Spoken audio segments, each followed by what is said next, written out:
Oke, tanpa menunda lebih lama lagi, mari kita sambut dengan hangat materi utama hari ini yang akan membahas tentang optimalisasi profil bisnis yang akan disampaikan oleh mentor kita yang sangat berpengalaman, Danis Kirana.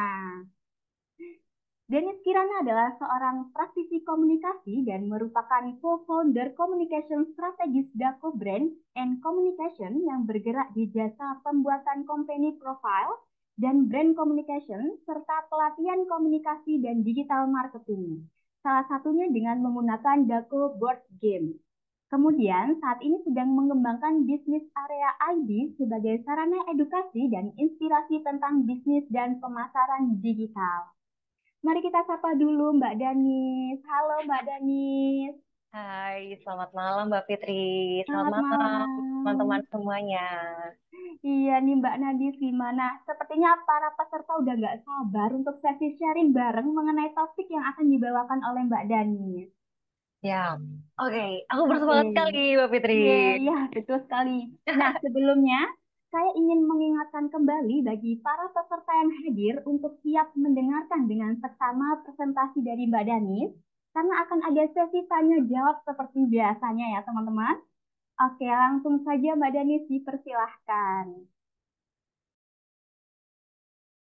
Oke, terima kasih banyak Mbak Fitri. Selamat malam teman-teman semuanya. Apa kabar?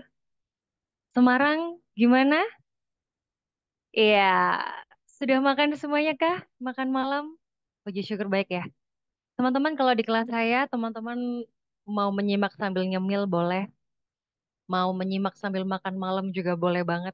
Pokoknya senyamannya teman-teman, karena beberapa menit ke depan kita akan banyak sharing dan saya harap nanti juga pas di sesi diskusi banyak yang juga diobrolkan gitu ya sama teman-teman. Jadi ini Mbak Fitri saya boleh izin sambil share screen ya. Iya, silakan Mbak. Ini dari Kak Justin nyemil singkong goreng enak banget nih. Just bisa dikirim ke Malang tidak? Oke, terima kasih sudah membuat saya kepengen singkong goreng malam hari ini. Virtual, boleh, boleh, boleh lah, boleh, boleh, Kak Justin. Oke, teman-teman, saya izin share screen. Jadi memang malam hari ini kita akan banyak membahas tentang optimalisasi profil bisnis.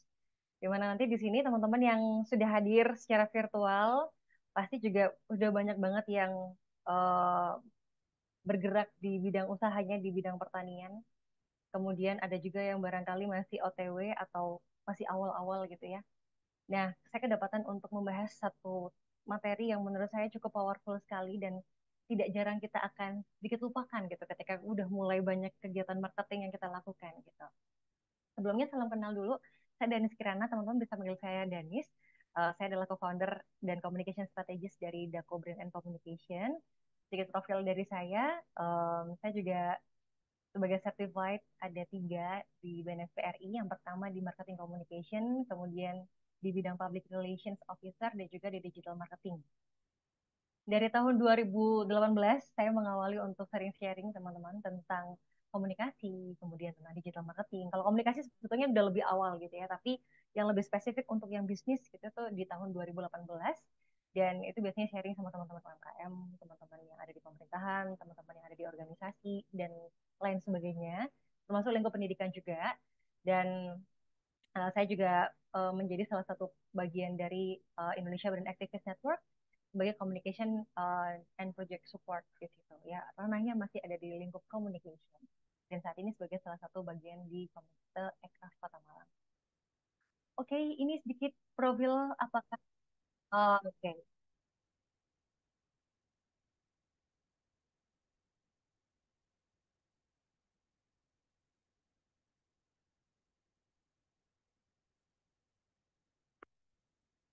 Ini yang kami kerjakan kan, beberapa di antaranya profil gitu ya.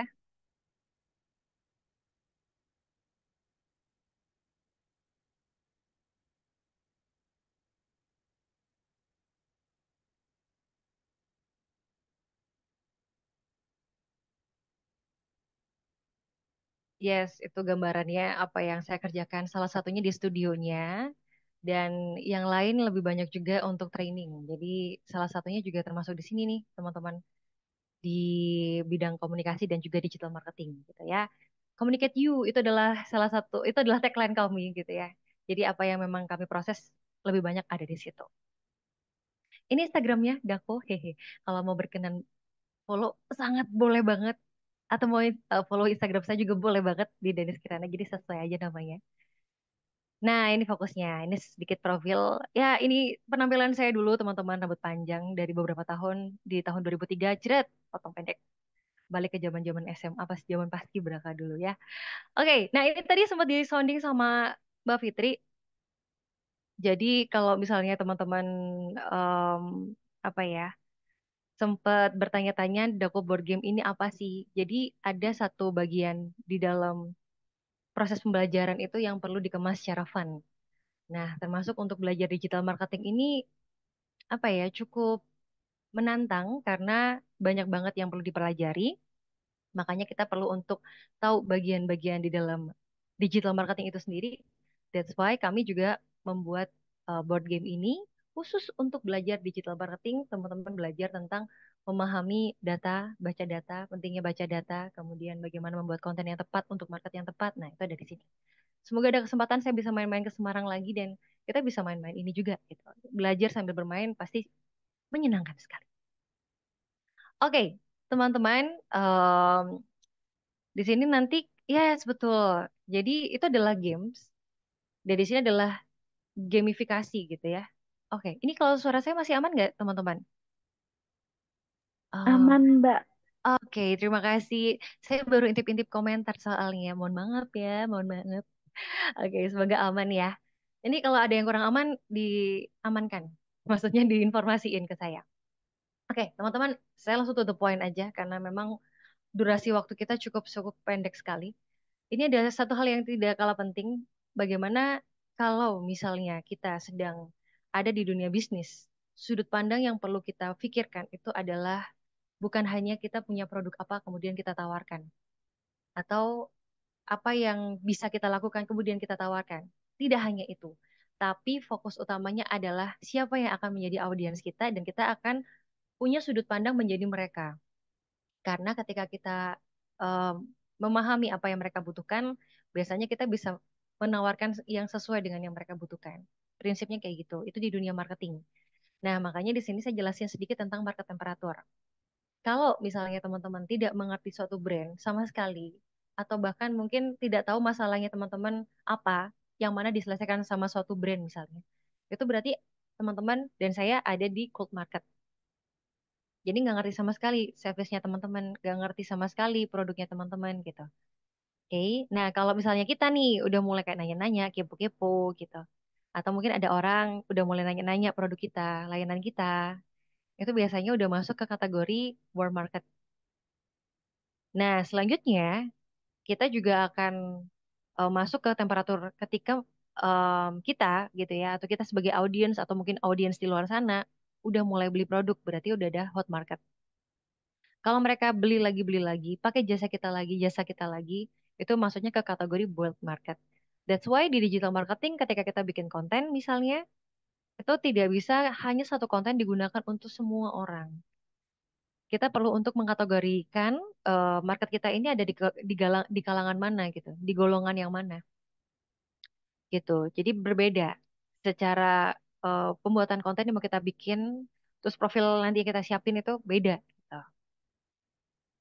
Ini gambaran market temperatur dan ini akan saya sarankan menjadi acuan kita gitu ya. Menjadi acuan kita pada saat kita mau menawarkan suatu produk atau kita menawarkan jasa kita, teman-teman yang memang fokusnya ada di sektor pertanian untuk menawarkan sesuatu juga gitu.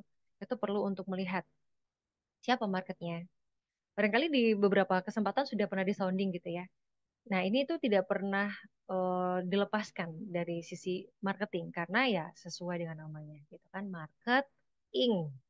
Jadi ya kita bagusnya ada di market. Itu sudut pandang, itu POV-nya. Kalau kita punya sudut pandang ini teman-teman, mau bikin konten apapun, mau bikin profil yang seperti apapun, gampang banget. Oke, ini dia. Kalau di Dako itu kita punya semacam strategi gitu ya. Ada banyak banget strategi. Ini saya keluarkan salah satunya. Di dunia marketing communication, bagaimana kita mengkomunikasikan brand kita gitu. Ada dua. Tadi kan market tuh. Nah, itu ada di poin pertama, ya. Kemudian yang kedua adalah how to. Bagaimana kita menjangkau mereka, bagaimana kita berkomunikasi sama mereka. Itu penting banget. Nah, saya mulai dari market dulu. Kenapa di sini yang dilingkari merah adalah masalah dan yang disukai sama mereka? Ya karena itu, gitu. Marketing itu membuat mereka yang nggak ngerti menjadi ngerti, membuat mereka yang tidak suka, yang mereka tidak tahu menjadi tahu, yang mereka awalnya nggak suka menjadi tiba-tiba suka. Itu ada di situ, di marketing. Kalau selling, geser. Bagaimana yang sudah mulai suka, udah mulai tertarik, udah mulai interest, akhirnya melakukan konversi, entah itu pembelian, entah itu pendaftaran. Jadi konversinya macam-macam. Kalau kita sebagai orang bisnis ya maunya dibeli gitu ya.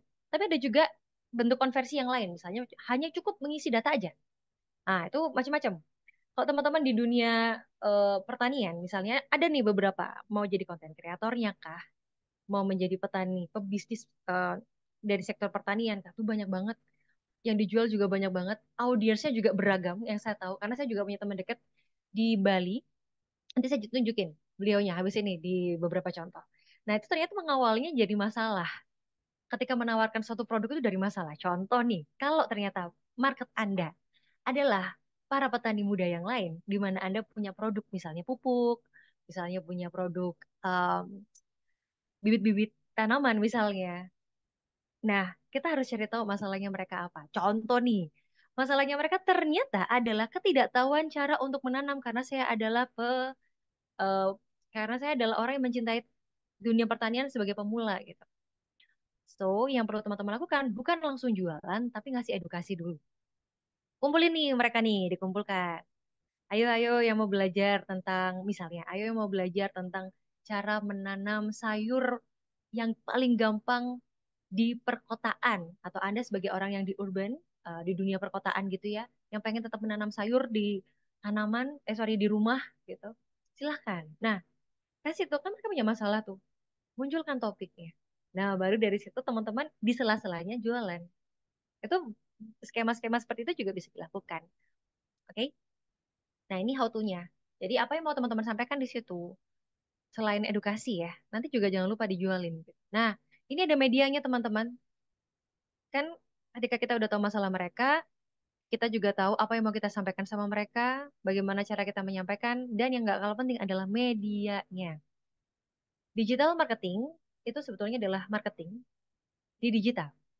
Marketing yang didigitalkan. Digitalnya adalah medianya aja. Konsep dasar marketingnya tetap ada. Nah, media yang mau kita pakai untuk memasarkan suatu produk atau memasarkan diri kita sebagai mungkin petani muda yang kita mau menginfluence orang, misalnya, di mana di situ ada tiga jenis mediumnya. Yang pertama adalah berbayar, yang kedua adalah earn, itu free promotion, yang ketiga adalah milik Anda sendiri yang nggak usah bayar apapun. Contoh nih, kalau paid, contoh ya paling gampang Anda menggunakan iklan. Anda menggunakan kolaborasi misalnya, tapi Anda bayar di situ. Untuk seseorang memberikan rekomendasi tentang produk Anda itu ada di situ. Kalau yang free promotion biasanya bentuknya kolaborasi, kerjasama. Misalnya saya ada di sektor komunikasi, teman-teman fokusnya ada di sektor pertanian. Yang dijual fokus bibit-bibit tanaman yang sayur mayur untuk ibu rumah tangga misalnya. Dan ternyata saya punya community-nya. Kita bisa berkolaborasi di situ tanpa ada apapun. Contoh yang lain, ternyata orang-orang yang beli di tempat saya dan teman-teman kan kita udah kolaborasi. Mereka suka tuh. Muncullah itu review, testimoni positif. Itu sebetulnya adalah bentuk promosi yang kita nggak perlu bayar. Karena itu yang kita dapetin. Review, komentar, testimoni. Di situ. Nah, yang terakhir, nah ini dia nih. Own. Itu adalah sesuatu yang memang sudah kita miliki dan itu for free. Contoh misalnya social media. Tanpa yang organik ya, yang bukan berbayar ya. Terus website, WhatsApp bisnisnya teman-teman. Terus kalau yang lain misalnya teman-teman punya list kontak, kontak di HP. Wah, itu powerful sekali loh kalau misalnya teman-teman bisa mengkategorikan juga. Jadi ini adalah eh, rumah atau kantor online-nya teman-teman itu yang perlu teman-teman fokuskan. Sedikit mengulik tentang digital marketing, sebetulnya kalau di Dako kami akhirnya mengetahui ada 10 fase. Jadi digital marketing itu tidak hanya sekadar teman-teman upload aja di sosmed selesai. Bukan, bukan hanya itu.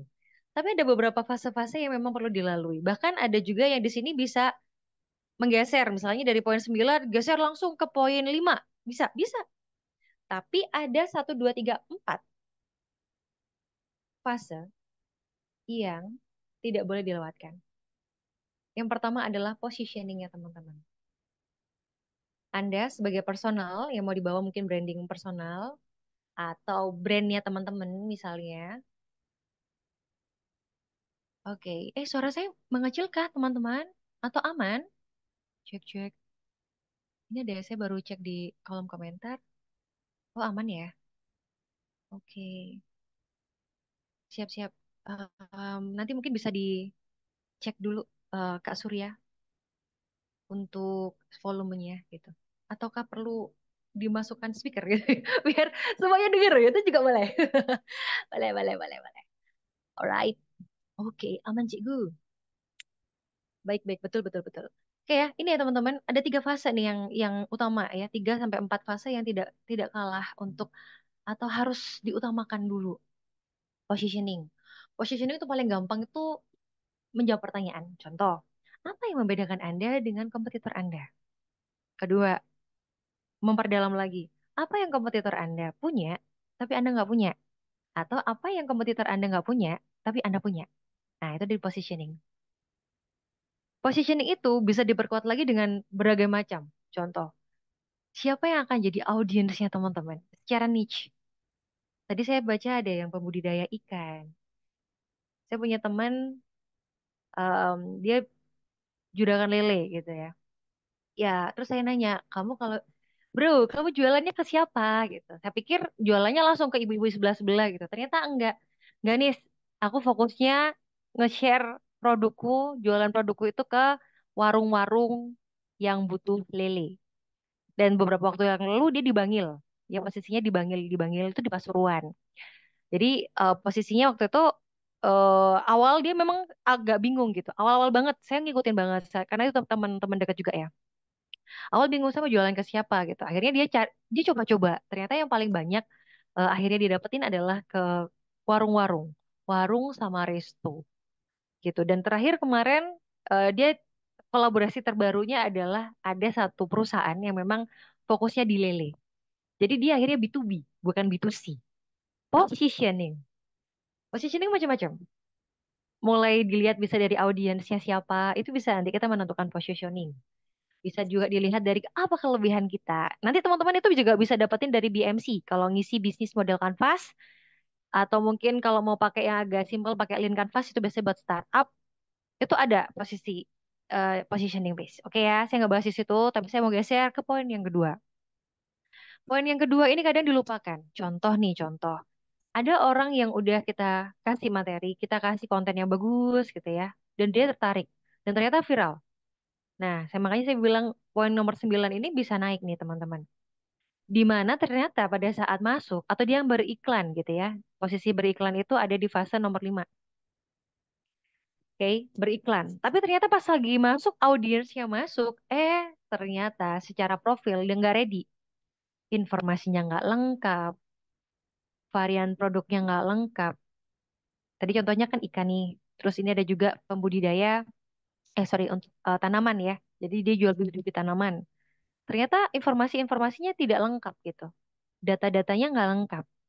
Sehingga tidak menjawab pertanyaan, tidak membuat audiens atau calon kliennya dia, calon customernya dia itu merasa puas gitu.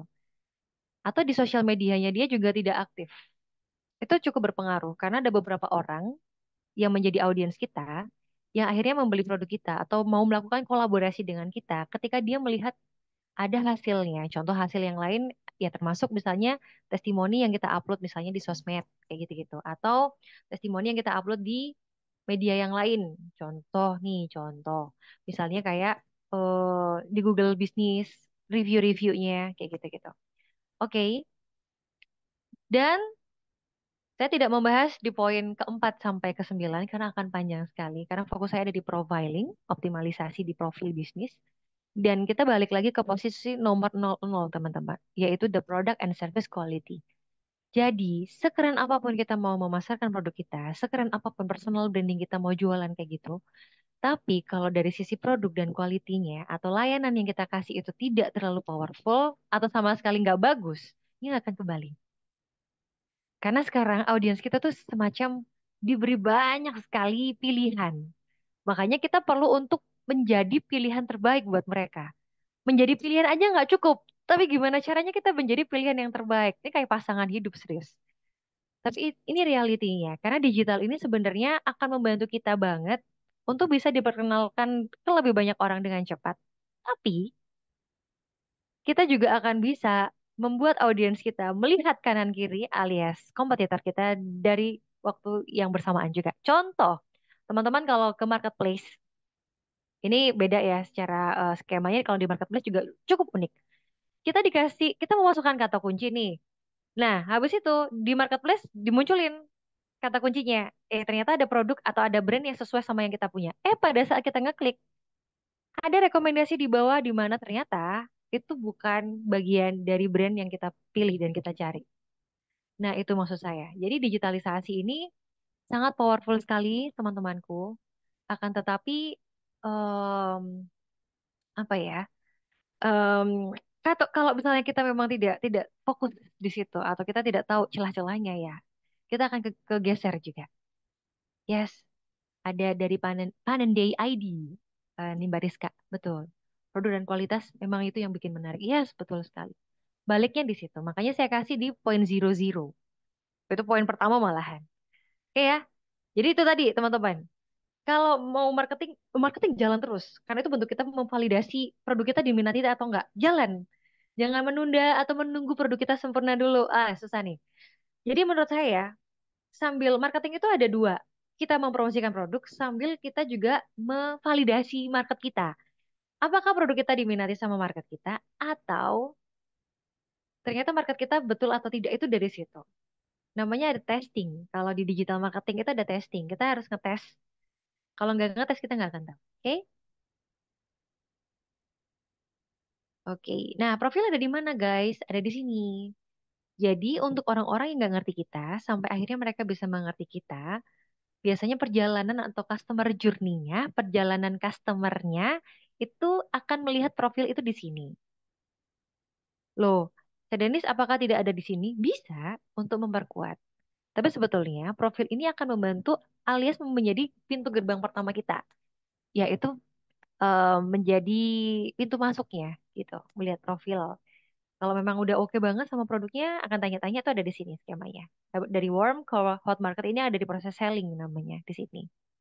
Kalau di sini yang ada petunjuknya profil ya di situ profilnya. Oke? Nah, untuk membangun profil, kita harus tahu media digital yang mau kita pakai. Malam hari ini fokus saya ada di digital ya teman-teman, online. Kalau teman-teman mau membangun versi offline, apakah boleh? Boleh. Boleh banget malahan. Kolaborasi aja offline online. Kalau ada orang-orang yang ngomong, sekarang yang offline tidak berlaku. Teman-teman, Anda harus melakukan ini ke mereka. Kenapa? Karena ketika kita bisa mengoptimalkan antara offline dengan online, di mana ternyata market kita juga ada di dua-duanya, menggunakan atau mengakses kedua-duanya, itu akan powerful. Contoh, misalnya, ternyata market kita adalah bapak-bapak, di mana beliaunya nggak pernah punya sosmed. Tapi beliaunya ngertinya dari mana? Mungkin masih mendengarkan radio, mungkin masih melihat baliho, mungkin masih melihat brosur. Ya, teman-teman optimasi di situ. Kalau ternyata market ada dua, yang pertama adalah orang yang tua, yang tidak mengerti tentang gadget atau tech savvy-nya tidak bagus, tapi market Anda yang kedua adalah orang yang sangat mengerti tentang teknologi, berarti Anda perlu memaksimalkan keduanya. Nah, fokus saya malam hari ini untuk media digitalnya ya. Terus kalau ada pertanyaan, loh, Kak Denis, ini apakah kita harus membangun profil di semua media ini? Oh, tidak. Balik lagi ke poin pertama tadi. Marketnya ada di mana? Marketnya suka nongkrong di mana? Kalau dia ternyata suka nongkrongnya di Instagram, kasih video-video Reels yang menarik. Kalau ternyata dia suka nongkrongnya di TikTok, kasih juga video di TikTok. Kalau ternyata dia adalah tipe orang yang suka browsing di Google, teman-teman kuatkan di Google Maps atau Google Profil Bisnis. Kalau dulu namanya Google Bisnisku, ya. Saya mengalami pergantian nama untuk Google Maps ini dari saya pertama kali di Google Gapura Digital. Saya ngajar teman-teman UMKM tuh. Nah, itu juga. Nah, ada juga adik saya sendiri. Nah, adik saya ini eh, sempat jualan ikan-ikan, apa sih istilahnya? eh Ikan-ikan yang estetik itu loh teman-teman, yang unik-unik itu loh. Aduh saya lupa namanya, kayak arwana, kayak gitu-gitu. Nah saya nanya, Dek kamu jualannya di mana? Instagram kah? Enggak mbak, nggak mungkin saya di Instagram. Terus gimana? Dia nunjukin, ternyata ada grup Facebook. Jadi jangan salah buat kita-kita yang merasa kadang Facebook itu adalah sesuatu yang sudah out of date. No, ternyata Facebook juga punya marketnya sendiri. Makanya teman-teman perlu tahu nih, market Anda ada di mana. Kalau yang suka berkaitan dengan community, kemudian mereka membahas sesuatu yang berkaitan dengan dunia pertanian dan berkelompok, biasanya itu ada di Facebook group. Itu biasanya di situ tuh. Terus ada juga tipe-tipe yang tadi kayak browsing dan lain-lain. Contoh nih, misalnya kayak adik saya misalnya, dia juga punya community jualan ikan-ikan tadi tuh. Bukan ikan cupang. Bukan. Ikan kayak arwana. Bentuknya tuh unik-unik yang kayak apa ya, bukan klasik ya. Agak serem gitu muka-mukanya. Apa ya istilahnya guys? Ya benar-benar, benar Mas Surya. Nah ini Mas Surya juga dari pembudidaya ikan, beliau juga menyampaikan Facebook paling gampang untuk jualan. Yes, betul-betul. Nah ini dia juga diaminin sama dari Kak Afris, dari Mac House. Hmm. Terus lah ini Facebook udah nih. Terus YouTube. Nah ada beberapa orang juga yang bisa memberikan edukasi. Prosesnya adalah menggiring ya. Ini saya ngomongin journey perjalanannya adalah orang searching, contoh cara menanam, misalnya cara menanam sayur di rumah yang ada di perkotaan. Kemudian dia ngeklik tuh YouTube. Dan ternyata dari YouTube ada tuh jualan, dan digiring lah ke link tertentu. Misalnya langsung ke marketplace. Misalnya ke Facebook, sorry, ke website dulu. Itu juga bisa. Jadi saya memberikan gambaran aja bahwa media digitalnya itu bisa beragam. Kalau LinkedIn, apakah bisa? Kalau untuk pertanian, barangkali yang misalnya yang Anda jual adalah saya sangat memahami tentang dunia pertanian dan saya fokus untuk membuat buku-buku tentang pertanian. Contoh nih, contoh aja. LinkedIn bisa dipakai gitu. Untuk berkolaborasi dengan pihak publisher misalnya, untuk berkolaborasi dengan pihak-pihak yang memang mungkin ada suatu community khusus di situ untuk membuat buku. Nah, Anda bisa menggunakan ini. Ini mediumnya banyak sekali. Tapi karena keterbatasan waktu, saya cuma membahas kurang lebih 4 poin aja di malam hari ini. Instagram dulu ya. Optimasinya sangat mudah sebetulnya kalau di Instagram. Selain mengoptimalkan konten ya, konten yang diupdate. Konten ada dua teman-teman. Saya mau colek-colek dikit. Konten ada dua. Yang pertama konten update, sama yang kedua adalah konten campaign. Oke, konten update itu biasanya yang kita akan rutinkan untuk posting tertentu. Kalau campaign biasanya ada goals dan tujuan, dan itu berlaku beberapa hari. Kemudian ada closingnya. Kemudian Anda bikin lagi program campaign yang lain itu seperti itu. Atau mungkin campaign nanti bisa diiklankan, itu juga bisa. Nah, sambil menanti itu berjalan, teman-teman harus mengoptimasi dulu sesuatu yang paling gampang, yaitu gunakan username yang mudah dicari dan dikenali. Biasanya kalau kita baru bikin misalnya, saya baru bikin Instagram nih Mbak Denis, gimana nih apa saya mau masukkan nama-nama tanaman kah di dalam username-nya. Yang saya tahu itu bisa dan agak susah gitu. Saya kemarin sempat mencoba untuk memasukkan nama username dengan kata kunci yang biasanya dicari. Bisa, tapi ada beberapa momen saya juga testing itu ternyata tidak mudah gitu. Makanya bisa didukung dengan apa? Di sini kan username-nya teman-teman. Nah, di sini adalah brand-nya teman-teman. Anda bisa contoh kayak misalnya di Instagram saya kalau mau intip-intip boleh banget. Karena saya banyak banget dapat tawaran itu malah dari Instagram juga, selain LinkedIn. Nama saya sebelahnya saya tulis praktisi komunikasi. It works, teman-teman. Jadi kalau Anda punya brand di Instagram, misalnya Anda jualan ikan koi nih, nama brandnya di depan, misalnya em, namanya All Star gitu ya. Jadi All Star dikasih garis lagi, dikasih sebelahnya spesialis koi. Nah, kayak gitu. Atau jual koi. Itu boleh. Jadi memudahkan orang dalam melakukan pencarian karena masih banyak audiens, termasuk saya sendiri, kalau lagi mencari sesuatu di handphone, itu biasanya saya memasukkan kata kunci dan saya direkomendasikan gitu.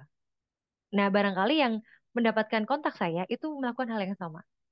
Komunikasinya dimasukkan. Ya udah, akhirnya nemu saya gitu. Halo, halo, gitu. Kemudian ini juga nggak kalah penting buat Instagramnya yang buat yang masih merasakan eh, kesusahan untuk mengecek apakah konten saya optimal atau enggak, cek deh apakah Instagramnya sudah beralih ke bisnis account atau creator atau masih biasa aja. Karena yang biasa aja itu biasanya tidak bisa ngelihat insight, baik dashboard secara keseluruhan dari Instagramnya ataupun dari per konten gitu. Nah, ini ada yang menyampaikan di kolom chat ini sambil baca-baca ini menarik. Dari Bertani Agrova menyampaikan Instagram segmen menengah ke atas. Apakah iya? Nah, ini perlu di testing. Karena bisa jadi terjadi karena mungkin memang audiens Anda lebih sering nongkrong di tempat lain, nongkrong online ya, kayak tadi Facebook ternyata. Gitu. Ada yang tidak terlalu familiar dengan Instagram itu juga sama. Akhirnya memilih media Facebook yang bisa memunculkan banyak tulisan.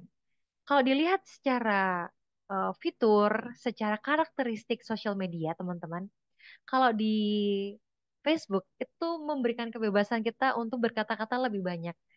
Buat kita yang suka banget jualan, dengan menggunakan kata-kata didukung dengan visual, contoh video ataupun foto, Facebook juga powerful sekali gitu.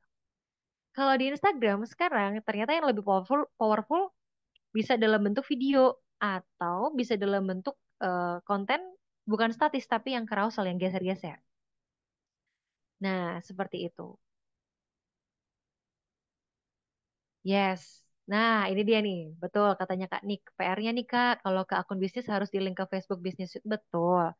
Nah, ini dia memang konsekuensi ketika memang kita menggunakan akun email yang berbeda seperti itu. Ini agak teknis akhirnya ya Kak Nick. Tapi yes, betul sekali. Tapi memang salah satu kelebihannya kalau di akun bisnis itu adalah itu tadi. Kita bisa melihat performance dari konten, sorry, dari Instagram kita. Gitu. Nih, coba sambil dicek nih kalau teman-teman saat ini sedang membuka Instagram bisnisnya teman-teman ya, atau pribadi dulu nggak apa-apa. Kak, aku lagi mengarrange juga untuk profil pribadiku. Boleh, boleh. Nah, di sini biasanya paling sering kalau misalnya kita lihat di bio, selain tadi username dan juga di sini penamaan ya, itu ada ini. Ini kalau misalnya teman-teman di bisnis itu biasanya kita bisa mengkategorikan akun kita termasuk yang mana gitu. Nah, ini nih yang awal. Biasanya kalimat pertama itu langsung jualan. Padahal kita bisa loh mengubah sudut pandang yang ada di bio itu adalah sudut pandang dari audiens kita. Kita kasih social proof kita. Kita bisa kasih juga janji kita. Seperti itu. Ini kayak misalnya di Dako nih kita kasih janji help to create awesome profile di studionya kita gitu. Itu teman-teman misalnya tadi jualan koi misalnya. Jual koi gratis konsultasi. Nah, itu promosi. Atau misalnya jual koi gratis konsultasi setiap hari. Itu adalah promise atau social proof yang teman-teman kasih. Atau kita bisa menulis di sini tuh social proof itu ini loh teman-teman, testimoni maksud saya. Sesuatu yang sudah di-proof, sesuatu yang sudah dibuktikan sama audiensnya. Ternyata banyak audiensnya bilang kayak gini, wih aku kalau beli, contoh ya, wih aku kalau beli tanaman-tanaman kaktus di tempat Mas yang ini tuh menyenangkan sekali karena aku bisa diberikan referensi atau dikasih rekomendasi kaktus-kaktus yang paling cocok untuk lingkungan kantorku. Nah, sehingga itu juga bisa dimasukkan ke dalam bio dengan catatan kita menggunakan kata-kata yang lebih efektif ya. Kenapa? Karena di bio terbatas. Lalu di selanjutnya kita bisa memasukkan kata kunci kita nih. Kalau di Dago kan kami adalah digital strategist nih. Nah, itu dimasukkan aja di situ. Terus yang tidak kalah penting adalah call to action-nya. CTA ini bisa kita arahkan kemana? Banyak. Teman-teman mau mengarahkan langsung ke WhatsApp, boleh, boleh. Kalau mau mengarahkan misalnya ke link bio, di mana di situ di dalamnya banyak banget, misalnya mau ke marketplace-nya, ke Shopee misalnya, ke Topet misalnya, atau kemana itu bisa. Karena ada tipe-tipe orang yang model kayak saya lagi, ini contohnya kayak saya lagi, itu tipe orang yang ketika masuk ke bio, ngecek di call to action link di bawah, saya maunya dikasih option atau opsi. Contoh, saya dikasih iklan fashion. Contoh nih, karena saya masih belum memproses kayak adik saya di dunia pertanian gitu ya. Tapi saya lagi suka fashion, ini contoh. Ketika saya diarahkan masuk ke dalam sosmed, yang saya cek pertama kali adalah link ini teman-teman. Karena saya bisa dikasih opsi untuk masuk ke marketplace kah atau langsung masuk ke WhatsApp. Jadi kita semacam memberikan apa ya? Memberikan kesempatan mereka untuk mengakses kita melalui apa gitu. Konsepnya begitu. Nah, ini nih dari Mas Surya menyampaikan, nah ini bagus Mas. Ini masukin aja nih di link bio Anda nih. Kalau mau bikin website nanti masukkan juga. Ini free konsultasi, free ilmu, free rencana anggaran lagi. Ini kalau bikin kolam itu kan biasanya ada gambaran ya. Apa nggak semua orang ngasih gambaran itu kan dan butuh. Nah itu Mas Surya udah ngasih di situ. Cakep sekali. Nah itu adalah tadi akhirnya masuknya ke poin pertama tentang positioning tadi. Oke ya, Dani. Terus selanjutnya nggak kalah penting adalah profile picture. Please, please, please. Barangkali teman-temanku di sini ada em, yang suka banget kalau misalnya di sosial media atau akun pribadinya kosongan nih, alias nggak pakai foto. Tapi kalau di bisnis jangan dilakukan ya. Silakan dimasukkan aja logonya. Atau mungkin, Mbak, saya masih belum ada logo. Terus apa yang mau Anda lakukan? Saya mau menampilkan foto diri saya dengan misalnya tadi ikan koi di sebelah kiri saya. Boleh? Boleh. Boleh banget. Jadi yang dijual sebetulnya bukan perusahaannya tapi Anda. Gitu. Itu boleh banget, boleh sekali. Atau misalnya teman-teman kalau di sektor pertanian itu kan juga gak cuman ikan ya, tapi kan ada juga yang pertanian juga, ada yang peternakan ya, sepengetahuan saya. Itu masuk nggak ya kalau peternakan ya, Mbak Fitri? May I know? Mbak Fitri masih di sini kah? Halo? Halo ya Mbak, Sektor untuk peternakan masuk nggak ya, Mbak? masuk masuk Mbak. Masuk kan? Berarti kan lingkupnya di kementerian, sorry, di pertanian secara umum ya. Iya Mbak, Oke, betul sekali. siap. Nih contohnya lagi nih. Kalau di peternakan, saya juga ada contoh. Kebetulan contohnya ini beliau jualan susu sapi karena beliau punya peternakan sapi. Nah, sama tadi saya nanya, Pak, kalau nawar-nawarin di mana, Pak? Beliau sudah bapak-bapak memang. Wah, Mbak, saya nanya, Pak pakai sosmed apa, Pak? Waduh, Mbak, saya cuma punya Facebook. Oke, pertanyaan pertama itu saya obrol iseng karena saya langganan beli susu di beliau. Terus, Pak, selain di situ, Pak, biasanya jualan di mana? Kan saya biasanya cuma chatting nih sama Bapak. Loh, Mbak, saya itu punya berbagai macam grup gitu. Ternyata grup di WhatsApp itu juga cukup powerful. Grup koperasi, kemudian grup RT RW, it's powerful. Kita nggak boleh ngeremehin lingkup yang kecil-kecil ya teman-teman. Karena di situ tuh sebetulnya market kita ternyata ada di situ juga. Nah, terus saya tanya, loh Pak, terus mereka ngerti Bapak jualan apa di mana? Saya tuh habis ikut pelatihan Mbak Denis. Jadi dia memanfaatkan WhatsApp bisnis teman-teman. WhatsApp bisnis kan ada profil tuh. Nah, di situ itu juga foto profilnya beliau yang biasanya personal akhirnya diganti. Beliau foto sama sapinya. Ini serius ada. Beliau ada di Singosari. Gitu. Karena langganan saya di situ. Singosari di Malang ya. Hehe. Seperti itu teman-teman. Terus ini yang gak kalah penting. Coba dicek apakah di bisnis account-nya teman-teman, di sosmednya teman-teman sudah mengoptimalkan juga highlight. Karena sebetulnya highlight ini juga akan membantu teman-teman, bukan membantu teman-teman ya, membantu audiensnya Anda untuk menjawab pertanyaan dan keresahan mereka. Contoh, aku tuh pengen tahu nih harganya berapa. Nah, biasanya dilihat pertama kali kalau dia malas nanya nih, ada tipe-tipe orang yang malas nanya, bacanya di highlight. Jadi ini dijawab aja, pertanyaan-pertanyaan di sini tuh dijawabnya tuh di highlight. Jadi apa yang jadi pertanyaan dari customer-nya teman-teman? Jadi silakan teman-teman di situ masukkan itu di highlight. Karena biasanya mereka tidak ada punya waktu untuk scroll sampai ke bawah kalau di Instagram. Mereka ngelihatnya di highlight. Oke? Oke, nah kalau ini TikTok hampir sama ya. TikTok dioptimasinya dari sama username-nya, kemudian profilnya, bio-nya gitu. Selain konten, saya tidak membahas yang konten update-nya ya, karena saya mengoptimalkan untuk profilnya dulu. Oke, menggunakan sinkron juga boleh, disinkronkan dengan Instagram kah gitu. Sama Instagram tadi mau sinkronkan dengan Facebook juga boleh. Nah, ini juga di Google Maps, teman-teman, dioptimasi, dioptimalkan, dioptimalisasikan profilnya di Google Maps. Jadi kalau misalnya memang tempatnya teman-teman ini based on location atau berbasis lokasi, silakan dioptimalkan mulai dari jam buka jam tutup. Contohnya, titik lokasi maps-nya jangan sampai keliru gitu. Pada saat saya mendampingi beberapa teman-teman UMKM, saya tuh dampingin kurang lebih udah 7 ribuan UMKM teman-teman dari 2018. Ada beberapa problem yang sama, yaitu ketika membahas tentang Google Maps, titik lokasinya itu enggak sampai di titik lokasinya dia. Jadi sempat itu geser ke beberapa meter dan itu cukup jauh. Nah, nanti teman-teman kalau misalnya memang menggunakan Google Business, Google Maps ini untuk mengoptimasi profilnya, silakan dicek. Tapi nggak boleh sering-sering diotak-atik ya. Karena ada beberapa kejadian itu ketika diotak-atik tanpa ada proses yang dilakukan. Maksudnya diotak-atik, kemudian diotak-atik lagi, itu dianggap spam teman-teman. Sehingga dibekukan sementara sama Google. Gitu. Jadi itu hati-hati. Ya, ini yang dioptimalkan apalagi, Mbak Danis, selain data-data tadi, lokasi, kemudian jam buka jam tutup, dan lain sebagainya gitu.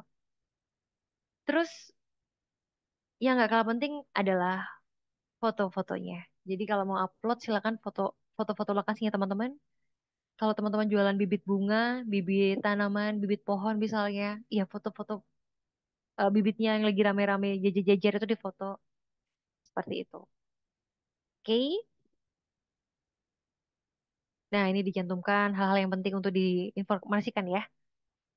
Ini optimasinya teman-teman, foto-fotonya sebisa mungkin kalau misalnya memungkinkan sebelum teman-teman mengupload foto di Google Maps, itu silakan di rename dulu sesuai dengan kata kunci. Itu cara mengoptimalisasi Google Maps karena Google itu kekuatannya tidak hanya link, tidak hanya video, tapi juga image. Kalau Anda melihat ketika memasukkan kata kunci di mesin pencarian di atas, kan di bawah tuh ada all video, maps, image, gitu kan?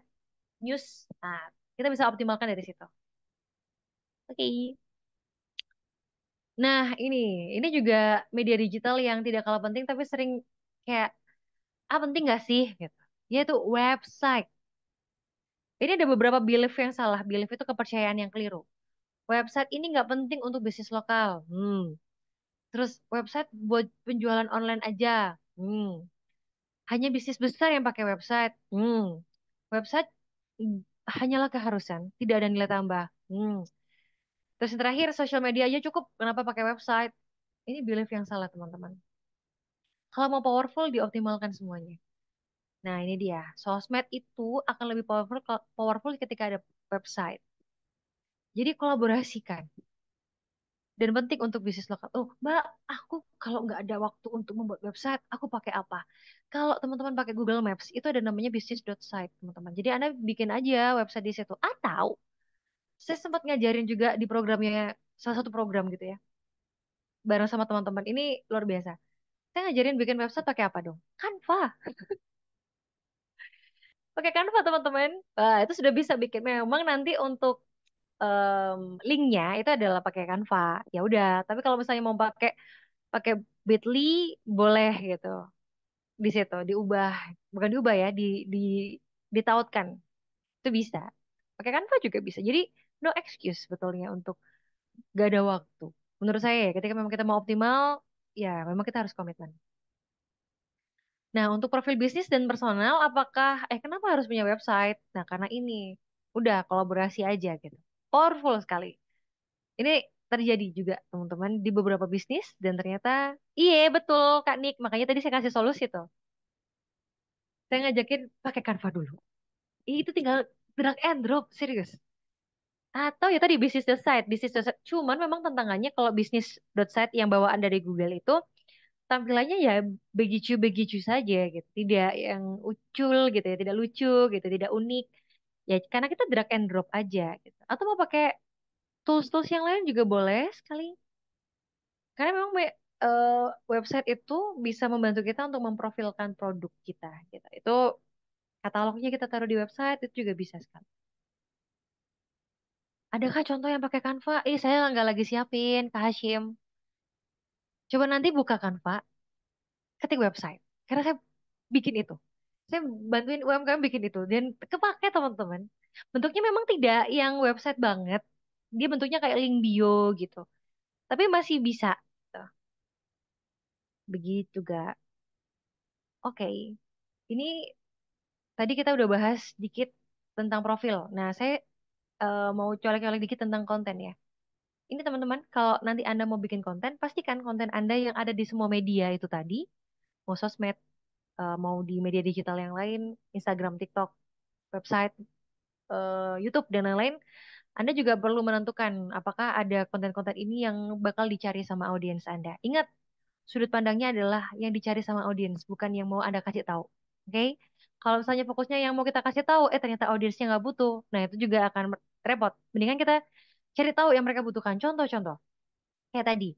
Em, Misalnya nih, adik saya tuh kan jualan yang ikan-ikan apa sih namanya? Ikan eksotik. Ya, itu dia. Eksotik. Ikan eksotik. Saya kira dapat. Nah, saya nanya, kamu dapat produk dari mana? Ada. Jadi dia mendapatkan produknya, kemudian dijualin gitu. Ini konsepnya dia. Terus kamu ketika beli di tempatnya beliau gitu, kenapa kamu di situ? Kenapa nggak yang lain? Iya, soalnya dia ngasih konten edukasi, gimana cara merawat akuariumnya, gimana caranya untuk ngasih makan. Dan itu ternyata dibutuhkan oleh adik saya itu. Konten edukatif, teman-teman. Jadi silakan itu juga bisa dimasukkan di konten profil Anda. Terus kalau misalnya yang lain bisa ditambahkan dengan konten social proof. Social proof tuh kayak testimoni-testimoni. Makanya di website itu perlu ada testimoni. Kalau di Google Maps, Google Business tadi yang ada di Google, itu kasih review-review bintang berapa. Nah, itu juga termasuk konten. Kemudian kalau ternyata Anda jualannya di marketplace, silakan juga dikasih bukti-buktinya. Yaitu tadi ya, paling gampang adalah testimoni atau review gitu. Nah, ini beberapa jenis-jenis konten yang perlu untuk dimasukkan juga gitu ya di dalam profil Anda selain di update konten update-nya teman-teman. Gitu. Ini suatu hal yang juga menjadi fenomena. Kalau ternyata audiensnya teman-teman yang ada di sini itu adalah golongan kayak saya, anak-anak millennials ataupun adik-adik saya di Gen Z, itu ternyata mostly tidak terlalu percaya dengan iklan yang jualan banget. Saya nggak tahu ya, tapi apakah teman-teman juga merasakan hal yang sama? Anda lebih nyaman ketika tiba-tiba kontennya itu, oh alah kontennya jualan toh. Bener nggak? Kalau saya begitu. Banyak banget contoh. Eh Denny Sumargo. Denny Sumargo itu kalau bikin konten, saya pikir itu konten, ternyata jualan. Dan semacam itu. Jadi skema untuk konten yang mau dibuat, mau itu bentuknya mau diiklan kayak atau apa, itu sih biasanya banyak banget pakai skema-skema rekomendasi guys. Contoh misalnya teman-teman jualan eh bibit-bibit tanaman gitu ya. Anda bisa ngajak loh, misalnya memang target audiensnya teman-teman itu adalah orang-orang yang bekerja di sebuah perusahaan dan mereka perlu ada tanaman di meja bekerjanya mereka. Anda jangan jualan sendirian. Teman-teman bisa ngajakin orang yang mungkin beliau juga adalah seorang pekerja muda dan biar dia yang cerita. Biarkan dia yang memberikan rekomendasi, biarkan dia yang memberikan gambaran gitu. Yes, betul.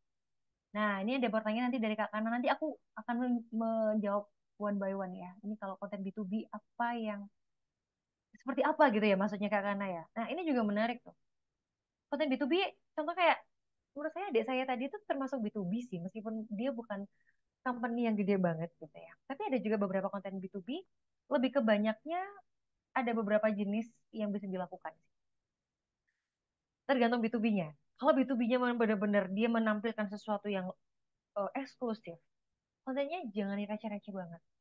Tapi sekarang banyak juga company yang dia contoh nih, ini kalau contoh di sektor yang lain, saya kasih contoh yang gampang adalah skincare. Banyak pabrik yang mereka jualan maklum untuk brand-brand skincare. Jadi skincare yang teman-teman ketahui itu sebenarnya maklum, teman-teman. Ambil di pabrik-pabrik tertentu. Nah, gimana jualannya? Apakah kita membutuhkan konten-konten yang ke orang luar? Itu sebetulnya cuma untuk brand awareness, Kak Kana.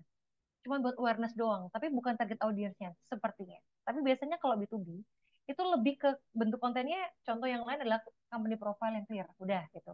Itu contohnya. Tapi kalau mau B2B yang versi yang lain, ya kayak adik saya, itu kan termasuk sebetulnya B2B kalau menurut saya. Jadi dia bukan B2C. Mungkin B2B2C. Akhirnya dari adik saya ke jual ke customer dia jadi C gitu ya. Caranya itu tadi, perbanyak edukasinya, perbanyak sesuatu yang menguntungkan dari partner Anda gitu. Apa keuntungan-keuntungan yang bakal diterima sama kolaboratornya teman-teman, kolaboratornya Kak Kana? Perbanyak itu. Benefit-benefit yang dikasih, konten-kontennya itu termasuk. Terus contoh, misalnya ada kesalahpahaman atau sesuatu hal yang risiko yang muncul, itu nggak apa-apa dimunculkan. Jadi B2B, salah satu yang perlu untuk bisa dilakukan kontennya adalah konten yang mengandung trust, kepercayaan. Anda nggak perlu sebetulnya kalau B2B menunjukkan testimoni dari yang lain. Itu bisa sebetulnya. Cuman kadang kan ada orang yang ngerasa kayak, wah aku kompetisi dong sama dia gitu. Jadi fokusnya bisa diubah. Gitu. Alright. Oke. Nah, ini agak panjang nih. Nanti pertanyaannya mungkin setelah ini ada Kak Fatoni, kemudian ada Kak dari budidaya lele berbasis masyarakat, Kak Taucit ya. Ini mohon maaf kalau saya kurang begitu bisa membacanya. Nah itu dia. Nanti kita akan membahas itu. Alright. Jadi KOL ini akan relevan ketika audiensnya si KOL sama dengan audiensnya teman-teman. Ya, kalau misalnya KOL yang followersnya banyak, cantik, tapi nggak relevan sama Anda, nggak usah dipakai. Terus ini juga apa namanya? Yang nggak kalah penting, ada beberapa yang akhirnya menggunakan bukan lagi makro influencer, makro KOL, tapi menggunakan nano dan juga mikro. Nano itu under 10K, yang 5.000, 6.000 gitu-gitu. Contoh teman-teman punya program peduli lingkungan dengan menanam pohon. Terus ternyata teman-teman jualannya pohon, bibit pohon. Bikin program anak-anak mahasiswa. Jadi akhirnya yang diangkat itu adalah bikin konten-konten yang sekiranya bisa menjadi penggerak atau membuat mereka bergerak. Contoh lagi, hilangin stres dengan memelihara ikan. Nah, itu juga program. Mungkin teman-teman bisa mau menduplikasi apa yang saya omongin, monggo. Bisa kayak healing dengan pelihara cupang. Nah, itu juga bisa. Program itu. Nah, itu juga bisa dipakai misalnya. Atau yang lain, peternakan. Support petani atau support para peternak dengan membeli susu apa gitu misalnya gitu. Program gitu. Jadi silakan teman-teman untuk menggunakan sesuatu yang sifatnya sekali lagi bukan jualan banget, tapi bisa banyak storytellingnya. Terus kapan Kak kita menggunakan konten yang jualan banget? Ketika mereka udah kita paparkan dengan konten-konten storytellingnya kita, tapi mungkin mereka tidak peka gitu ya. Kasih kontennya iklan banget dengan dua. Yang pertama, kasih limitasi. Kedua, kasih urgency. Contoh, promo ini cuma berlaku sampai malam hari ini aja. Nah, ini mainin tuh copywritingnya tuh. Kemudian, ketika Anda membeli produk ini, Anda akan membantu ini. Dan itu hanya didapatkan dalam 2 hari ini aja. Itu juga ada limitasi. Atau tinggal atau tersisa 10 paket aja, Kak. Untuk misalnya teman-teman punya apa ya? punya jualan produk program misalnya. Nah, itu juga bisa. Karena suami saya tuh pernah beli. Ya, ini realita, teman-teman. Suami saya tuh suka banget bikin apa sih namanya tanaman-tanaman kayak gitu-gitu. Maksudnya bukan tanaman, nanam di rumah. Itu dia pernah beli separalon-paralonnya. Kemudian dia juga menanam, ada media tanamnya, ada manual book ya. Dia beli program itu. Nah, ternyata saya tanya, kamu kok udah langsung beli? Iya, aku dikasih limitasi berapa? Itu sih teman-teman. Jadi menarik sih kalau menurut saya. Nah, ini ada beberapa contoh-contoh. Ketika saya memasukkan kata kunci, tertentu, misalnya cara menanam dengan mudah. Nah, itu atau mungkin tanaman yang cocok untuk mengurangi radiasi di dalam rumah. Nah, itu misalnya cocok tuh. Muncul dan gitu. Nah, saya tuh baru baru berapa bulan? Saya kalau nggak salah di bulan November kemarin sempat ngisi juga materi untuk Dinas Pertanian Provinsi. Itu juga sama kayak teman-teman ini, para petani-petani muda. Terus saya tuh baru ngeh gitu, kalau ternyata yang saya follow selama ini nih orangnya juga lucu banget. Ini referensi saya. Pernah tahu nggak Mas Mawali?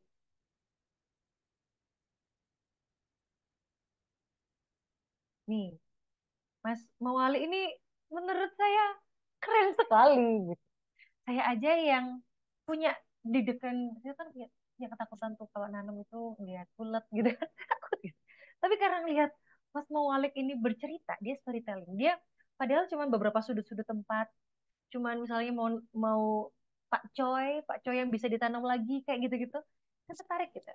Karena Mas Mawalik ini mengkonsep sosmednya dia, profilnya dia itu dengan vlog berkebun. Ala-ala beliau itu ngevlog, aku tuh lagi nanam ini loh tanamannya gitu-gitu. Jadi orang yang ngikutin itu kayak lagi ada bareng sama Mas Mawalik. Ini kalau saya nih. Nah, kalau teman-teman gimana? Ada lagi. Ini teman saya. Jadi beliau ini yang punya Bali Organic Culture. Bos Fresh Nabung Tani di Bali, Mas Agung Weda ini. Jadi beliau juga punya program petani muda keren. Yang dijual sama beliau adalah pupuk, yang dijual sama beliau adalah biji-biji tanaman, yang dijual sama beliau adalah program juga di sini. Gitu. Ini sedikit cerita karena menurut saya juga powerful sekali mengajak anak-anak muda untuk ikut berkolaborasi dan berkontribusi. Silakan nanti teman-teman perlu punya ini loh, referensi. Ya, referensi ini bukan berarti langsung diduplikasi total, tapi teman-teman bisa mengemasnya yang sesuai sama Anda gitu. Kalau kakak, aku itu kalau misalnya mau bikin konten, itu aku takut banget kalau muka aku kelihatan di kamera. Ya udah nggak usah pakai muka teman-teman, tapi teman-teman fokus di tanaman-tanamannya. Apakah boleh? Boleh, boleh banget. Atau kak, aku tidak bisa menggunakan kata-kata, kak, aku malu sekali. Hello, sekarang kalau media yang namanya editing itu kita bisa menggunakan voice over. Jadi kita memasukkan subtitle, kemudian biar dia bersuara pakai AI. Bisa sekali. Jadi silakan teman-teman kalau memang ternyata sudah memiliki gambaran siapa yang akan menjadi referensi Anda untuk mengemas konten di dalam profil bisnisnya teman-teman bisa diikuti. Ini cuma contoh aja ya tadi Mas Mawali, kemudian Mas Agung. Ini juga rekan saya, jadi beliau adalah mahasiswa dan punya program namanya HD Farm, itu juga sama. Dia mengajak teman-teman mahasiswa berkontribusi lah untuk pertanian. Powerful sekali beliau, dan Harvest Day Farm. Jadi banyak edukasi yang diberikan oleh uh, Mas Hadi Sudin ini. Gitu. Oke, seperti itu Mbak Fitri. Sepertinya kita akan masuk ke Q&A session. Kalau ada yang mau ditanyakan, selain yang ada di kolom chat juga silakan. Saya kembalikan ke Mbak Fitri dulu. Silakan Mbak Fitri. Oke, terima kasih sekali Mbak Danis atas pemaparan materinya yang menarik nih ya. Banyak sekali Q&A yang belum dibuka tapi udah aktif banget nih teman-teman di kolom chat. Oke, langsung aja nih ya, raise hand ya teman-teman sama chat di kolom, nanti akan saya tunjuk. Nah, ini ada beberapa yang sudah raise hand. Saya pilih nih, Danis, sama namanya sama Mbak Danis. Derosidin, Danis dipersilahkan untuk on mic.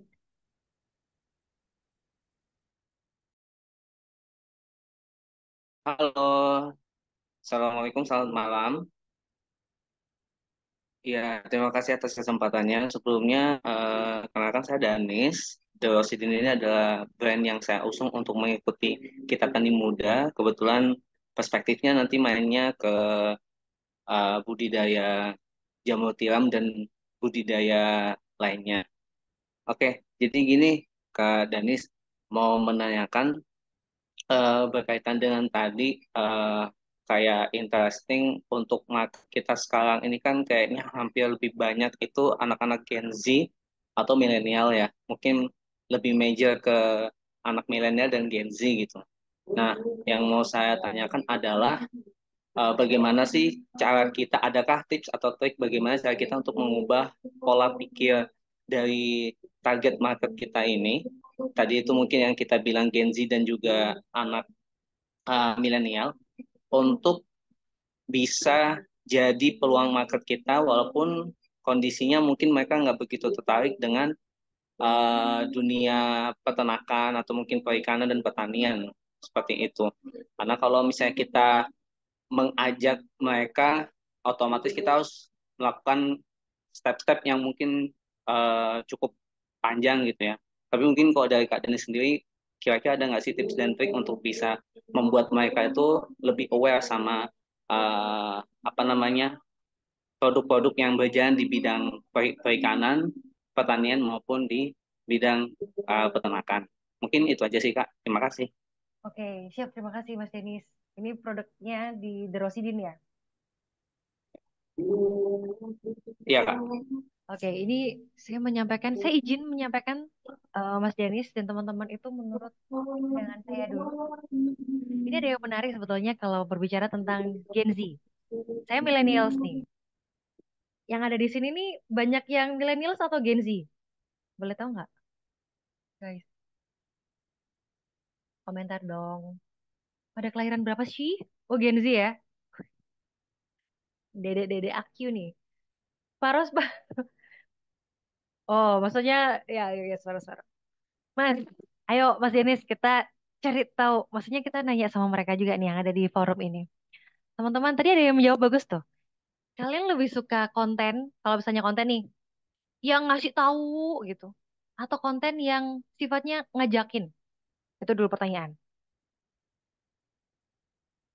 Nah, silakan dijawab di kolom komentar. Kalau misalnya teman-teman bikin konten yang ngasih tahu terus, atau yang kayak ngajak, ngasih challenge. Challenge-nya itu yang unik-unik misalnya. Eh, kalau misalnya mau dianggap keren, kayaknya kita mulai bikin perubahan nih, gitu. Bikin-bikin campaign-campaign kecil tuh, keduanya. Yang ngajak dua-duanya. Ini kita saya sekalian survei nih, Mas Denis.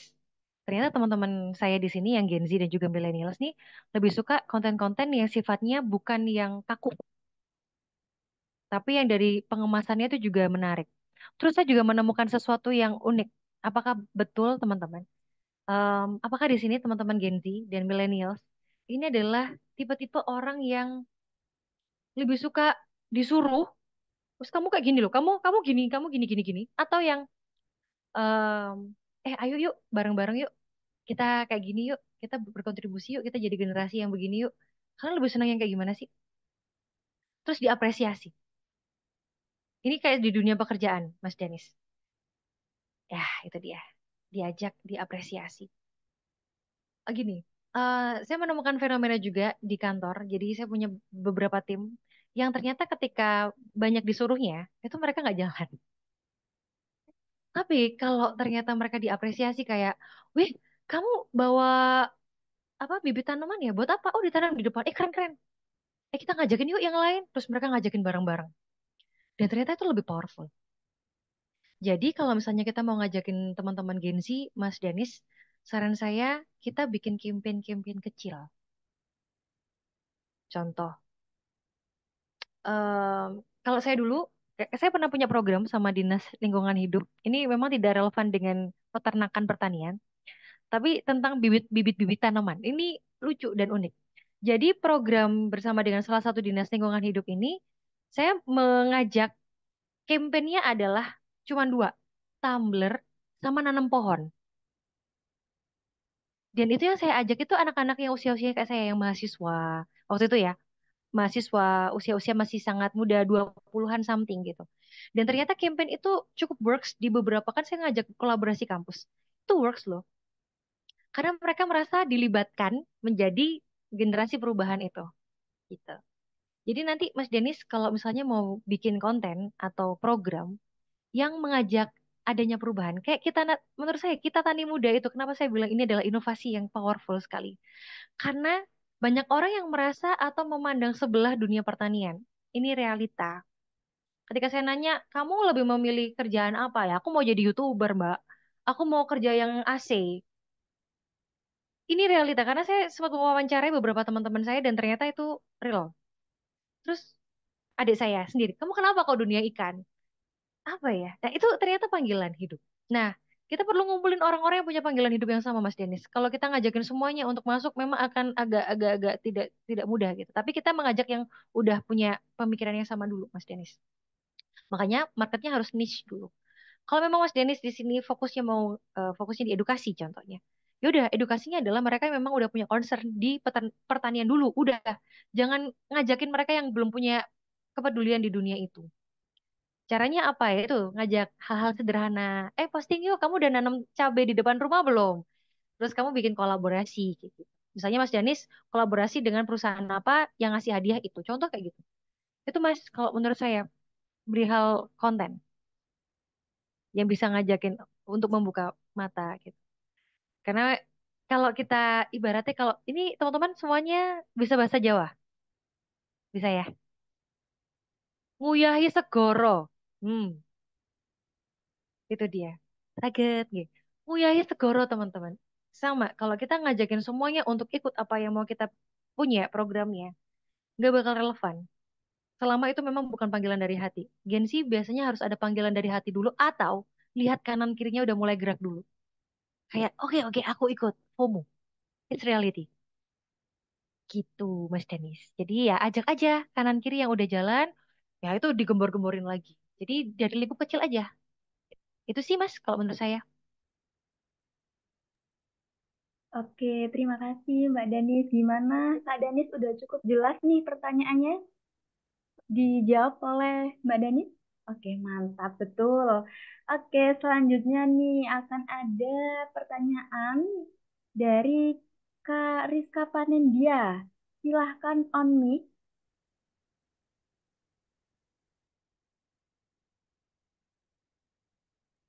Halo Kak Rizka,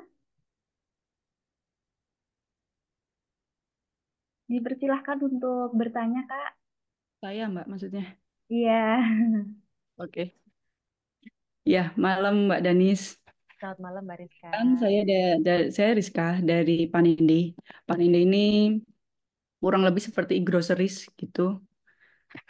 Nah, jadi beberapa kali kita nyoba digital marketing itu sering nggak work ya Mbak. Jadi butuh apa? Butuh komen, butuh saran. Kira-kira tuh eh, kelemahan digital marketing yang perlu kita waspadai atau yang perlu kita notice itu apa sehingga waktu kita membuat campaign atau membuat konten digital marketing ini beneran bisa beneran bisa berhasil tertuju ke market market yang kita tuju gitu Mbak. Kurang lebih kayak gitu. Jadi kira-kira apa nih yang perlu kita waspadai gitu atau yang perlu kita notice supaya digital marketing kita ini sampai ke market kita gitu. Makasih Mbak Danis.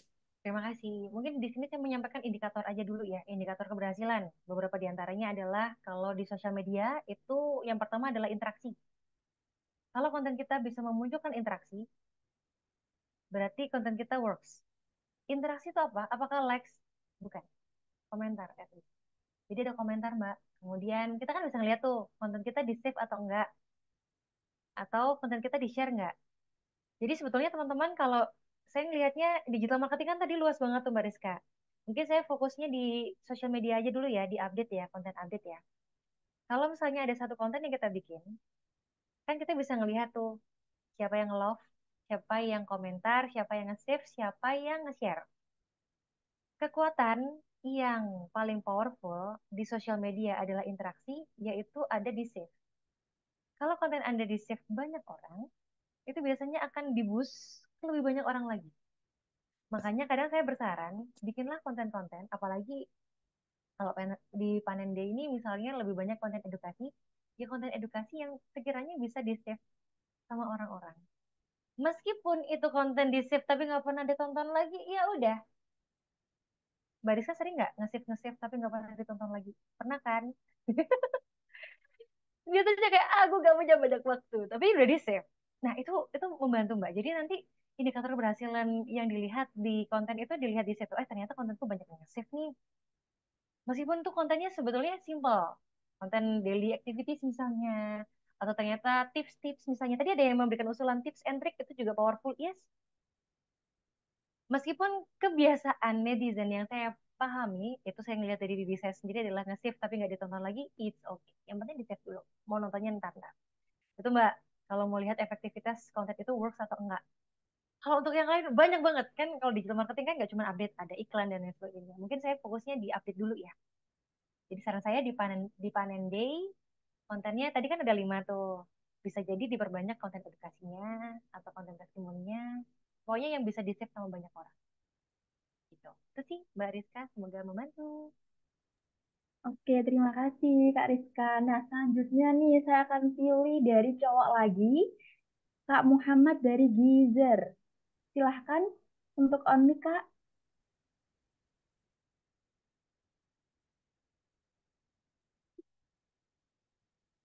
Terima kasih waktunya terus berikan kesempatan saya.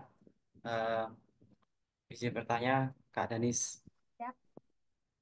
Eh, nah,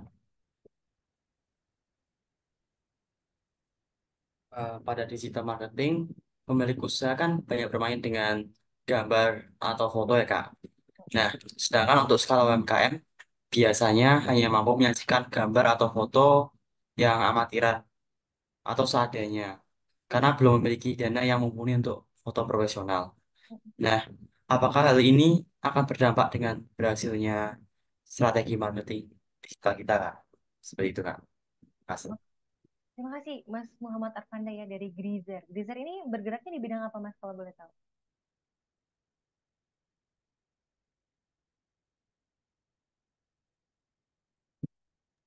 Pupuk organik cair, Kak. Oke, pupuk organik cair siap. Menarik sekali pertanyaannya, apakah visual akan membantu digital marketing atau pemasaran? Jawaban saya, yes, powerful sekali. Karena masyarakat Indonesia, meskipun kita literasinya minim sekali guys, betul, budaya membacanya kurang, tapi kalau dipertontonkan dengan visual, baik itu visual dalam bentuk foto ataupun video, itu akan mudah membuat terpengaruh menurut saya. Visual is matter. Visual itu penting pol, sangat penting sekali.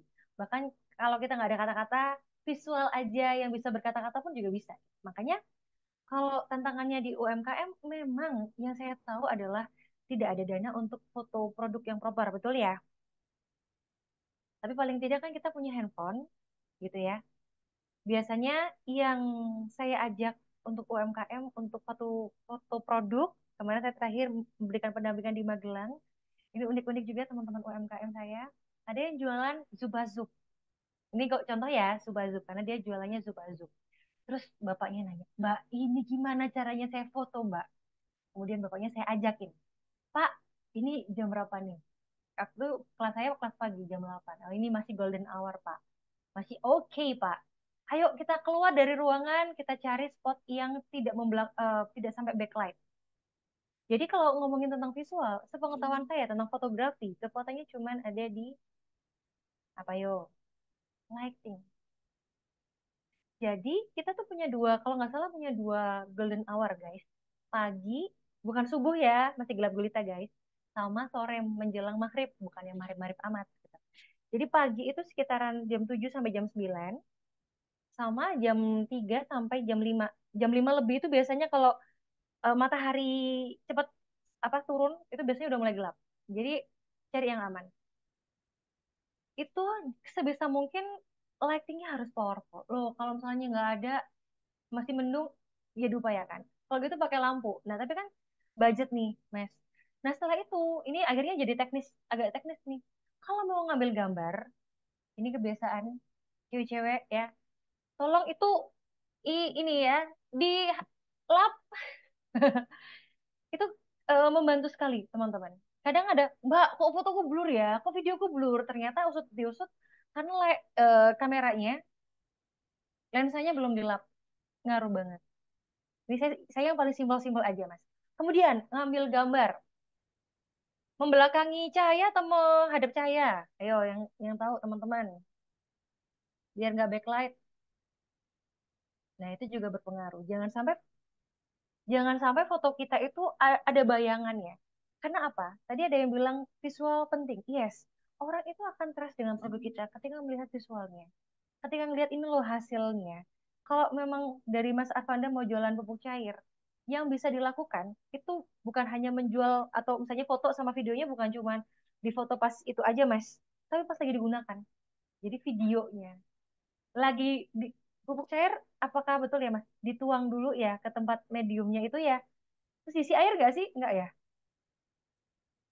Dikasih air ya, bener ya? Dikasih air. Nah, itu prosesnya Mas. Kasih still aja. Jadi HP-nya ditaruh biasa aja. Itu prosesnya Mas. Jadi orang itu beberapa yang perlu dipahami adalah di visual itu, di video ataupun foto itu bisa menggambarkan apa yang dicari sama audiens nggak? Kalau audiensnya kayak cara menggunakan pupuk cair, ya berarti videonya harus bisa menunjukkan itu. Sebenarnya itu bisa menjadi solusi sambil nanti menunggu entah mungkin ada dari dinas membantu memberikan foto produk gratis atau ada program-program yang itu foto produk gratis atau kalau nggak punya background teman-teman itu bisa pakai kertas buffalo ditempel dua gini loh. Oh, itu bisa jadi foto produk juga. Sekali lagi dengan catatan lightingnya harus mendukung. Udah, itu Mas. Jadi ngomongin visual penting. Kalau bikin video, please jangan tremor. Kalau Anda tremor, ya tiba-tiba kayak saya nih, kalau foto kan video gini. Ini nggak punya tripod, pakai tangan. Jadi stabilisernya di tangan. Nah, seperti itu. Semoga ada kelasnya nih. Mbak Fitri, kayaknya butuh nih teman-teman nantinya untuk kelas visual kayaknya. Gitu. Ya, shaking bener. Kalau saya bilangnya tremor. Mohon maaf, mohon maaf. Shaking, betul. Itu Mas, semoga berkenan Mas Muhammad Afanda. Oke, terima kasih Mbak Danis dan Mas Muhammad Arfandani. Nah, selanjutnya pertanyaan yang terakhir saya bacakan di kolom chat ya Mbak. Ini ada pertanyaan bagus sekali menarik dari Kak Fatoni Nugroho. Kak, bagaimana optimasi digital entah di medsos atau web terkait produk yang tergolong Red Ocean dan Blue Ocean? Apakah berbeda strateginya? Oke, silakan Mbak Danis. Siap. Tadi dengan Kak siapa ya, Mbak Fitri? Kak Fatoni Nugroho. Kak Fatoni. Oh ya, tadi yang sempat tanya ya. Halo Mas Fatoni. Jadi untuk Red Ocean dan Blue Ocean itu sudut pandangnya adalah seberapa banyak yang jualan produk yang sama kayak kita gitu. Kalau Red Ocean itu kan orang-orang yang mungkin jualannya hampir sama kayak kita, yang menjamur banyak banget. Kalau misalnya yang Blue Ocean biasanya belum ada yang jualan atau yang jualan dikit banget. Kalau berbicara tentang skema, sebetulnya hampir sama, nggak ada perbedaan yang signifikan gitu. Tapi kalau memang Anda ada di Red Ocean, sudut pandangnya adalah gimana caranya Anda lebih unggul daripada kompetitor yang lain karena udah banyak banget yang jualan dengan produk yang sama. Kalau Blue Ocean berarti belum ada yang dijual kan? Berarti proses edukasinya harus lebih harus lebih banyak gitu. Contoh, em, apa ya? Yang Blue Ocean ya. Kalau Red Ocean contoh nih kayak jualan pupuk itu sudah banyak misalnya. Tapi ada lagi ternyata pupuk yang Blue Ocean, pupuknya membuat tanaman bisa tumbuh 3 kali lebih cepat dan produk yang lain nggak ada. Nah, itu gimana caranya biar bisa menjangkau orang lain atau audiens kita ya? Diedukasi. Gitu. Jadi terus-menerus dikasih tahu sama mereka tentang ini loh kelebihan kita, ini loh benefit kita, ini loh yang bakal kamu dapetin ketika pakai produk kita kayak gitu. Jadi sebetulnya kalau dari sisi konten untuk Red Ocean sama Blue Ocean nggak ada perbedaan. Sama-sama kita memberikan informasi. Cuman sudut pandang yang mau ditekankan di dalam profil atau konten profilnya adalah itu tadi. Red Ocean kita udah banyak-banyak saingan nih. Apa yang membedakan kita sama yang lain? Tuh. Kalau Blue Ocean ya kita kasih tahu. Contoh, nggak semua orang memahami penggunaan mesin. Contoh misalnya ya, ini saya kurang paham, mohon izin contoh aja. Orang yang memanfaatkan, jadi dia tuh jualannya bukan yang lain, dia jualan mesin untuk membantu membuat pupuk dengan cepat. Contoh, itu nggak banyak orang misalnya bikin itu gitu. Ya udah, teman-teman juga ngasih edukasi apa pentingnya produk ini, kenapa produk ini dilahirkan, kenapa produk ini muncul, kayak gitu-gitu. Dan informasi itu kalau di profil sekali lagi, apalagi misalnya teman-teman followersnya cuma sedikit gitu. Kan kita perlu untuk nge-share ke lebih banyak orang di luar sana. Ada dua cara. Yang pertama memang bikin konten yang akhirnya konten kita diikuti oleh non-followers kita. That's why tadi di sosmed kita tuh perlu pakai bisnis ya, Instagram bisnis biar apa? Biar kita bisa nge-track tuh siapa aja yang lihat konten kita, apakah followers kita atau non followers kita. Soalnya ada beberapa orang kayak teman saya ini sebenarnya konten kreator, followersnya dia cuma 1.800, tapi ada satu video dia itu sudah ditonton sampai 2 juta orang. It's real, gitu ya. Nah, yang menarik adalah sama kayak tadi Red Ocean sama Blue Ocean harus sering disounding sama mereka, gitu. Jadi sekali lagi perlu untuk membuat konten dan harus tahu dulu audiensnya siapa dan sukanya nongkrong di mana, itu juga penting. Gitu Mas Fatoni. Kalau tadi dari pertanyaannya, jadi sebetulnya sama aja kontennya, tinggal sudut pandangnya kayak gimana. Kalau misalnya teman-teman mau bikin konten di website, Kak, aku boleh nggak bikin konten website yang cara redaksional tulisannya itu bertutur? Boleh. Jadi kan ada biasanya kalau bikin website kan ada strukturnya gitu ya, tulisannya agak kaku gitu ya. Nah, teman-teman bisa pakai ucapan gitu, bisa pakai ibaratnya kalimat yang bertutur, kalimat yang ngobrol, itu juga bisa diterapkan di situ. Gitu. Begitu Mas Fatoni, semoga berkenan. Oke, terima kasih Mbak Danis. Nah, ini ada salah satu peserta nih yang chat juga di kolom Zoom.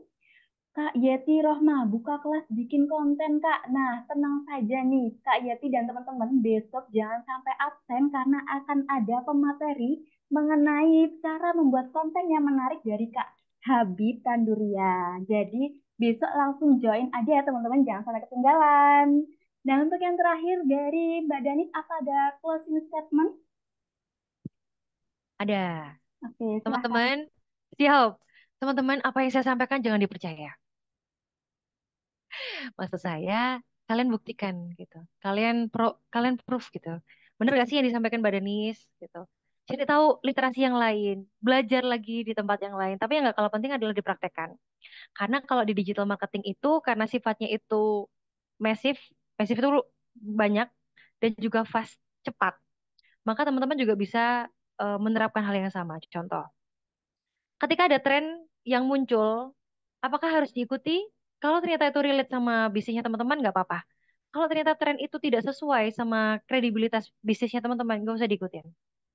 Jadi sebetulnya teman-teman bisa menerapkan apa yang saya sampaikan ini, itu untuk sekalian testing. Jadi digital marketing itu tentang ngetes, ngetes konten, tentang ngetes, ngetes profilnya teman-teman, ngetes, ngetes produk yang mau dijual, begitu. Kalau misalnya teman-teman sudah menerapkan itu, kalau ada perubahan-perubahan di tengah jalan, teman-teman akan aman gitu, akan ngerasa, oh ya udah ini hanya perubahan, saya mau cari lagi. Makanya ketika belajar seperti ini, saya selalu ngajakin semuanya yang belajar bersama dengan saya, selain boleh sambil makan ya, silakan menjadi pribadi yang kritis. Jadi critical thinking-nya dipakai. Bener gak sih omongannya Mbak Denis? Kayaknya di literasi ini kayak gini deh. Coba sih aku terapin dua-duanya. Kayak gitu. Jadi menurut saya ini adalah waktu yang tepat buat teman-teman untuk action. Dan saya juga terbuka nanti kalau memang ada yang mau didiskusikan, bisa DM-DM aja di Instagram saya. Atau semoga nanti kita juga bisa punya kesempatan bertemu secara langsung. Sehat terus teman-teman.